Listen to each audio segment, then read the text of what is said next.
They broke your heart, then came back like nothing happened, expecting you to be the same person waiting in the same place with the same feelings. But what if you weren't? What if the version of you they remember no longer exists? Because here's the truth. When someone wants you back, it's not always about love. Sometimes it's about control, validation, or simply the comfort of knowing you're still available. But you're not.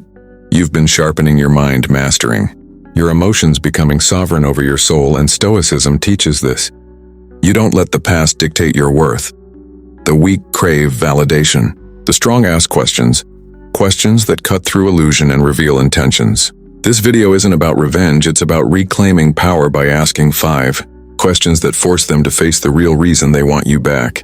Questions rooted in stoic clarity, unshakable virtue, and emotional independence. So before you say yes or no, listen to this, because once you hear these 5 questions, you'll never see the situation the same again. This isn't just advice, it's transformation. And by the end, you won't just know what to ask, you'll know who you truly are. Question 1. What changed? Them or your standards? If they want you back, the first question is not whether you still have feelings. For them, it is whether you still recognize yourself and who you used to be, because the person you were back then allowed certain things, certain words, certain silences, certain behaviors, and called it love. But the person you are now, the one forged through pain, discipline, and reflection, that person has standards, not scars. Stoicism does not teach you to suppress emotions. It teaches you to refine them. Marcus Aurelius once said, "You have power over your mind, not outside events. Realize this and you will find strength." That strength begins when you stop asking if they have changed and start asking if you have raised your standards. People rarely return out of pure transformation. More often they return because they sense you have evolved, and evolution threatens comfort. The moment you raised your standards, you became harder to manipulate, harder to access, harder to control. That is not arrogance, it is self-respect. Seneca warned us about the danger of regression. He said, "Associate with those who will make a better man of you. Welcome those whom you yourself can improve." The process is mutual transformation, not repetition. If their return is an echo of the past, not a vision for the future, then what are you really stepping back into? A cycle or a chapter? Let us be clear, people can change, but not everyone who returns has transformed. Some come back to re-enter a place where they once held control. Others return to test if the door still opens the same way it once did. Your standards are now that locked door. Not out of bitterness, but because you finally realized your peace is non-negotiable. The beauty of Stoicism is in its ruthless clarity. It strips away fantasy and makes you see reality as it is, not as you wish it to be. And the reality is this: you are no longer available at the same emotional price. So ask yourself, what changed them or your standards? If they have not done the inner work to meet the new version of you, then their return is not reconciliation, it is regression. This question is not just philosophical, it is protective. It shields you from repeating the very thing you had to survive to grow. And in asking it, you reclaim control over your narrative, over your time, over your energy. Because when you evolve, you do not owe access to anyone who only knew the outdated version of you. Now that the foundation is set and your standards are no longer up for negotiation, it is time to go deeper into the psychology behind their return. Question 2. Are they seeking you or escaping themselves? When someone comes back into your life, it is tempting to believe they are chasing you. But in truth, many people are not seeking a person. They are fleeing a feeling. They are not coming back because you are their peace. They are coming back because you once distracted them from their chaos. And that difference changes everything. Epictetus said, "When someone is properly grounded in life, they should not have to look outside themselves for approval or escape. If their return is rooted in pain, confusion, or fear, they are not reaching out for love. They are reaching out for relief. And that is not the same." Ask yourself this: do they speak about you, or do they speak about how they feel? Do they reflect on how they hurt you, or just on how much they miss you? Do they own their choices or blame the world? Do they speak in clarity or in confusion? These are not small details. They are signs. People often romanticize the past not because it was perfect, but because it was familiar. When the present becomes too heavy, the mind seeks refuge in memory, and in that memory you might be the only soft thing they remember. But you are no longer a place to hide. You are not their shelter from a storm they created. Seneca warned us that a mind that is not at peace will corrupt everything it touches, even love. If they are escaping something, trauma, guilt, loneliness, failure, they will not build something new with you. They will use you as a bandage, and once they feel temporarily healed, they will leave again. Modern psychology confirms this. A person who has not resolved their inner conflict will repeat the same patterns no matter how sincere they seem in the moment. Emotional escape is not the same as emotional responsibility. If they are not grounded in who they are, they will lose themselves in whoever accepts them. Stoicism teaches that peace cannot be borrowed. You must earn it within. And if someone is running from themselves, they are in no condition to walk beside you. What they seek in you must mirror what they have found in themselves. Otherwise, they are asking you to carry a weight they refuse to hold. So the question becomes, are they truly seeking you, or are they using you as a mirror to avoid facing themselves? Are you love, or are you their hiding place? Clarity does not always come from answers. It comes from asking the right questions, and this is one of them. Because when someone is escaping themselves, they will wrap that desperation in the language of affection. But affection without self-awareness is just dependency in disguise. And if you accept them before they have faced themselves, you do not rescue them. You lose yourself. Now let us go even deeper. Let us examine their actions, not their words, not their feelings, but the patterns that reveal their true intent. Question 3. Do their actions reflect regret or strategy? Regret is silent. It moves slowly. It rebuilds from the ground up. Strategy, on the other hand, is calculated. It wants results now. It does not seek healing. It seeks access. The question is not whether they say they are sorry. The question is, does their behavior echo remorse, or does it merely replicate a tactic? Stoicism teaches us to judge actions, not intentions. Epictetus reminded us that we should not be swayed by appearances, but only by what is within our control. Their words are outside your control, but their patterns, their consistency, their humility in action, that is where the truth lives. A person who regrets does not rush you. They give you space, they respect your pace, they are more interested in what they owe you than what they want from you. Regret is not pushy, it is patient. It comes with self-awareness, not a script. But someone acting from strategy will mimic the language of transformation without ever embodying it. They will mirror what they think you want to hear. They will play the role of change rather than live the reality of it. Marcus Aurelius said, "Waste no more time arguing what a good man should be. Be one, so look not at what they say they have become, but at what they consistently do. Do they show up when no one is watching? Do they apologize without expectation? Do they ask how you feel instead of telling you how much they feel? Do they hold themselves accountable? Or do they simply try to re-enter your life without earning their place in it?" Strategy is clever. It studies your weaknesses. It remembers what used to make you melt.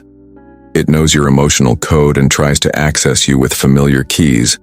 But regret does not manipulate. It does not try to unlock you. It waits until you open willingly. Seneca taught us that time reveals all character. If their change is real, it will not vanish when you say no. It will persist, not because they are obsessed with you, but because they are committed to becoming someone better whether you return or not. That is how you know it is not about getting you back, it is about becoming someone worth coming back to. The hard truth is this: a person can want you back without ever wanting to grow. A person can miss you without ever seeing you. A person can act with urgency and still lack authenticity. That is why your clarity must come from observation, not emotion. So the next time they say "I've changed," do not listen for promises. Watch for principles. And if their behavior is more about regaining access than making amends, then you are not witnessing regret. You are watching a strategy unfold. Now let us look at the core of the matter. Are you being seen for who you are, or merely being used to fill the silence of their own emptiness? Question 4. Are you a person or their past comfort zone? This is the question that cuts through the illusion the fastest. Are they looking at you, or are they looking at a memory? Are they engaging with who you are now, or are they trying to relive who you were when it was convenient for them? Because people don't just return for love. They return for comfort, familiarity, control, nostalgia. And none of those are the same as seeing you as a whole human being. Epictetus warned us, never depend on the admiration of others. There is no strength in it. It reflects only weakness. This is especially true when someone returns, not because they value you, but because they are uncomfortable with their own growth. They come back not to meet the person you have become, but to reclaim the version of you who made them feel safe, even when they were giving you less than you deserved. You are not their sanctuary. You are not their pause button on reality. You are not a time machine back to when their life was easier. You are a person with boundaries, with purpose, with growth. And if they cannot accept the present version of you, then what they are in love with is a memory, not a human. Seneca once wrote, "We suffer more often in imagination than in reality." That applies here too. They are not missing you. They are missing the feeling they had around you. They are chasing a version of their own life that made more sense when you were part of it. But feelings are not facts, and nostalgia is not a promise. The danger is this. If you let someone back in who only sees you as their comfort zone, you will shrink back into that role. You will start dimming your light to make them feel safe again. You will hold back your evolution to preserve their emotional nostalgia. You will trade your progress for their peace. But Stoicism teaches us that virtue is found in forward motion. A person who has truly grown will meet you where you are now, not where you used to be. They will not try to resurrect the past. They will try to build the future. So ask yourself this brutally honest question. Are they responding to the real you or to a memory of who you were? Are they embracing your growth or trying to reverse it? Because the moment you let someone treat you like their emotional comfort zone, you stop being a person and start becoming a tool. And no matter how romantic their words sound, if their actions reduce you to a role you once played, they are not honoring your humanity. They are chasing a ghost. Now let us push even deeper into this exploration, because the final question reveals the ultimate filter, the one only your evolved self can truly answer. Question 5. Would the person you've become say yes? This is not about how you feel, it is about who you have become. Because sometimes the pull of the past feels strong, not because it is right, but because it is known. But familiarity is not the same as alignment, and the person you are now is not who you were then. So before you say yes, ask yourself, would the version of you who knows better choose this again? Marcus Aurelius once wrote, "Look within is the fountain of good, and it will ever bubble up if you will ever dig." The person you have become, the one shaped by pain, reflection, discipline, and growth, has wisdom that the old you didn't. And that wisdom must lead the decision. Not your longing, not your loneliness, not your memories. This is the most powerful question because it requires you to stop negotiating with your emotions and start listening to your evolution. Who you are now has different standards, different needs, different boundaries. The old you may have tolerated inconsistency. The old you may have accepted potential over proof. The old you may have hoped they would change. But would the person you've become still wait for potential? Or would they demand reality? Would they settle for emotional crumbs? Or wait for a full table?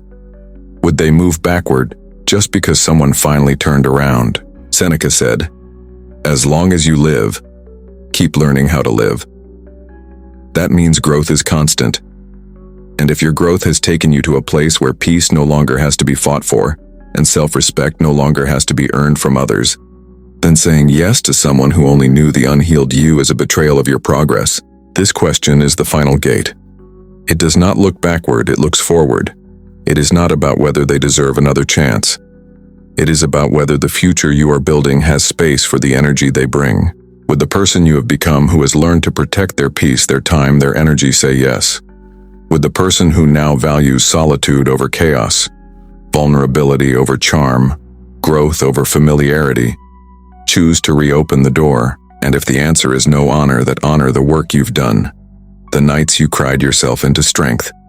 The mornings you woke up and chose self-control over reaction. The boundaries you learned to hold. The clarity you fought to find. Because the final truth is this: if they do not match the level of peace you found, they are not a partner. They are a test.